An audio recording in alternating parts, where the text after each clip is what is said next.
Assalamualaikum warahmatullahi wabarakatuh. Bagaimana kabarnya anak-anak? Semoga semuanya sehat walafiat dan selalu dalam lindungan Allah. Amin Allahumma amin. Sebelum kita mulai, seperti biasa kita akan berdoa terlebih dahulu, memohon ridhonya Allah, tawasul pada Nabi dan para guru, khususnya pengarang kitab ini. Li ridhoillah wali syafaati Rasulillah Muhammadin sallallahu alaihi wasallam wali jami'i masyayikhina wali jami'i asatidina wa nakhusu khususan muallifi hadzal kitab syaulillahi lahumul fatihah.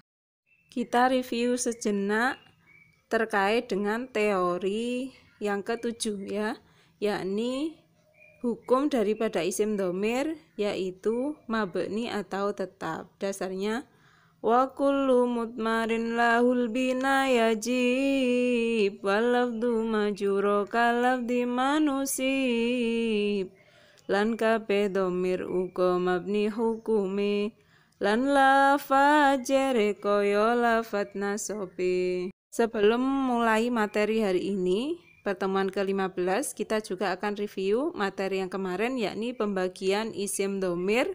Ada dua, dhamir mutasil dan dhamir munfasil. Dhamir mutasil ada dua, yaitu mutasil nasab dan mutasil jar. Kemudian dhamir munfasil juga ada dua, yaitu munfasil rofa dan munfasil jar ya.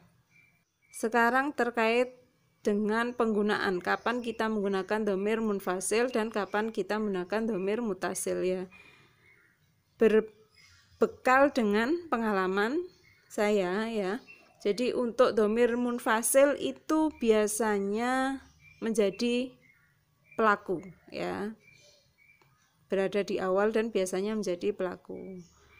Kalau munfasil nasab biasanya dia menjadi objek ya, atau biasanya maf'ul bih. Kemudian kalau mutasil, bagaimana mutasil? Mutasil itu lebih condong mutasil nasab. Jadi kadang bisa menjadi maf'ul bih atau objek, kadang juga bisa menjadi pelaku. Namun kalau mutasil jar biasanya ini berupa kepemilikan ya. Di sini saya munculkan kembali gambar ya, kita review sejenak yang kemarin. Jadi kalau ada satu laki-laki ataupun satu perempuan, ketika mau bilang saya, maka bahasa Arabnya adalah ana. Kalau satu laki-laki ini ya yang diajak bicara, maka bahasa Arabnya adalah anta. Kalau yang diajak bicara adalah satu perempuan, maka bahasa Arabnya adalah anti. Kemudian kalau yang dibicarakan adalah dia satu laki-laki, maka huwa. Kalau yang dibicarakan dia satu perempuan adalah hiya ya. Kemudian kalau dua bagaimana? Dua entah itu sama-sama laki-laki atau sama-sama perempuan atau laki dan perempuan, maka kalau mau bilang kami, jadi bahasa Arabnya adalah nahnu. Kalau mau bilang kalian ya, kalian dua orang ya, maka bahasa Arabnya adalah antuma. Baik laki maupun perempuan atau laki dan perempuan itu tetap menggunakan antuma. Kalau mau bilang mereka ya sama, baik laki maupun perempuan ataupun laki dan perempuan itu menggunakan huma. Jadi kalau dua tidak ada bedanya ya. Baik yang menunjukkan kamu atau mukhotob, yang menunjukkan kami atau mutakalim, atau yang menunjukkan ghaib yaitu mereka dua orang, ini sama-sama lafadznya sama ya, baik laki maupun perempuan tidak ada perbedaannya.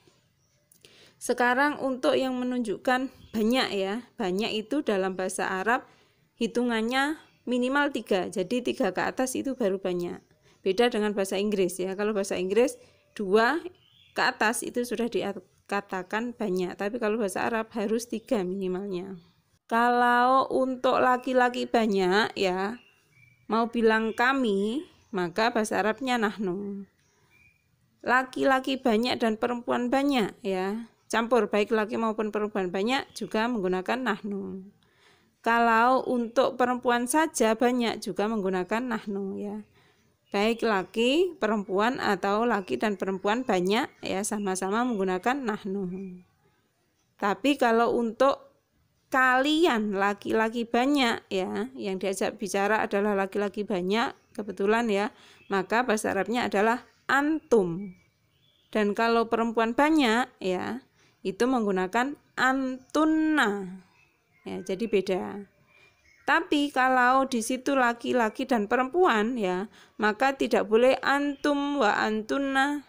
Biasanya tidak seperti itu, cuma menggunakan antum. Nah, gitu saja sudah cukup ya, karena kalau dalam bahasa Arab ya, hukum perempuan itu kalau bareng dengan laki-laki maka yang digunakan adalah yang laki-laki. Seperti kita bilang assalamualaikum, walaupun di situ ada laki-laki dan perempuan maka assalamualaikum, bukan assalamualaikum, assalamualaikunna. Dan kalau yang dimaksud adalah menunjukkan mereka banyak laki-laki, maka bahasa Arabnya adalah hum ya, atau ghaib ya. Kalau menunjukkan mereka banyak perempuan maka menggunakan hunna ya, juga beda ya. Hum laki-laki banyak, hunna perempuan banyak. Tapi kalau sudah gabung laki dan perempuan kita pakai hum. Sekarang kita masuk pada teori ke-8 ya.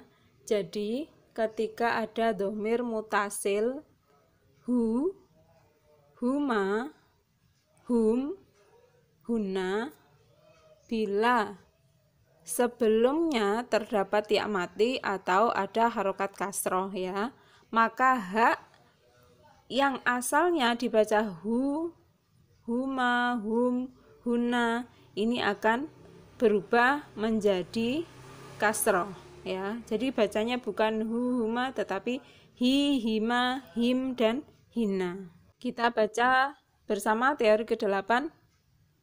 Ha faksiron minhu huma hunna wa hum in qablaha ya sakin au kasrun fa'um huma hum hunna hadi waca kasra sadurunge ya sukun utawa kasra.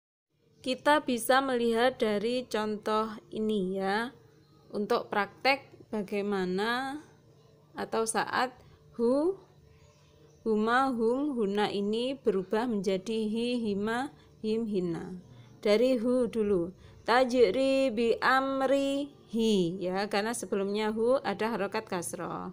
Inna lillahi wa inna ilaihi roji'una ya. Jadi sebelum ha ada ya mati. Kemudian yang huma min duni hima jannatani ya. Jadi sebelum huma ada non yang diharokati kasroh, maka huma tidak dibaca huma lagi tapi dibaca hima.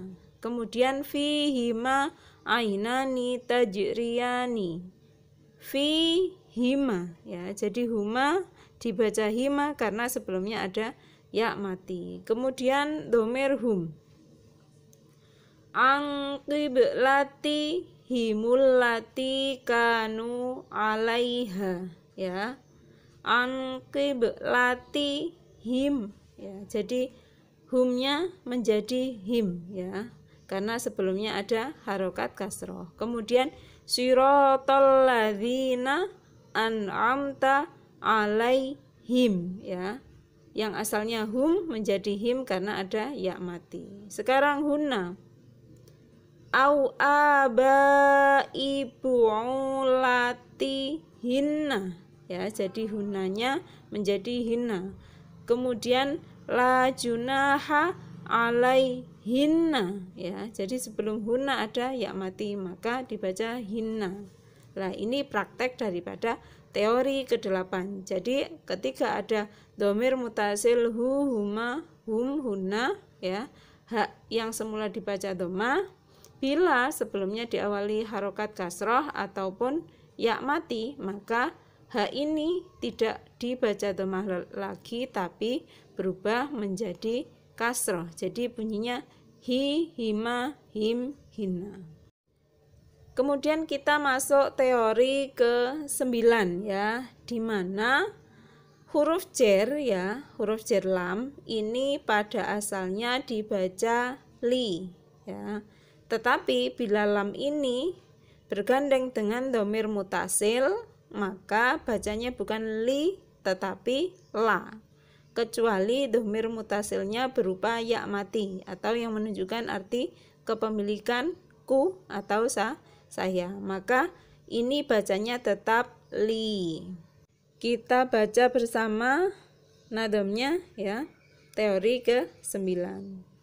Wala majarin faftahan tasil biha dhamiru wairu ya'in mutasil. Huruf lam jar yen gandeng dhamir mutasil, liyane ya diwaca fathah ra muskil. Dari teori tersebut kita lihat contohnya ya. Lam asalnya dibaca li ya. Tetapi kalau bergandeng dengan dhamir mutasil bacanya bukan li tetapi la. Contoh lahu ma fis samawati wa ma fil ardi ya, dibaca lahu bukan lihu. Kemudian laha makasabat wa 'alaiha maktasabat ya.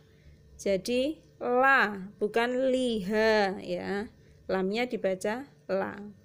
Kemudian lahum ajruhum 'inda rabbihim ya. Jadi lamnya dibaca la, lahum ya, bukan lihum. Inna fatahna laka fatham mubina. Laka, lamnya dibaca la bukan lika. Padahal biasanya huruf jar lam ini dibaca li. Lillahi ma fis samawati wa ma fil ardi ya.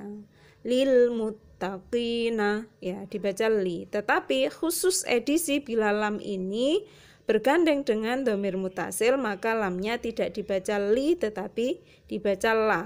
Satu saja, kecuali lam ini bergandeng dengan dhamir mutasil ya, maka bacanya balik lagi ya, baca kasroh. Kembali kepada bacaan awal ya. Contoh qolat robbi anna yakunu li ya. Walaupun pada sebelum-sebelumnya bergandeng dengan dhamir mutasil semuanya dibaca la, tetapi edisi khusus yang gandeng dengan ya, dhamir mutasil yang menunjukkan arti saya ini, maka bunyinya bukan lai tetapi li. Kembali pada bacaan awal ya. Alhamdulillah untuk pertemuan kali ini cukup ya. Saya mohon maaf bila ada salah dan khilaf karena tentunya banyak sekali kekurangannya ya, entah itu suaranya bising, entah itu suaranya enggak maksimal. Saya mohon maaf yang sebesar-besarnya. Semoga apa yang dipelajari hari ini Allah berikan kemudahan ya, anak-anak bisa memahami dengan mudah dan tidak lupa-lupa ya, karena penyakitnya ilmu itu kan lupa-lupa ya. Ilal liqa. Assalamualaikum warahmatullahi wabarakatuh. Salam semangka, semangat karena Allah.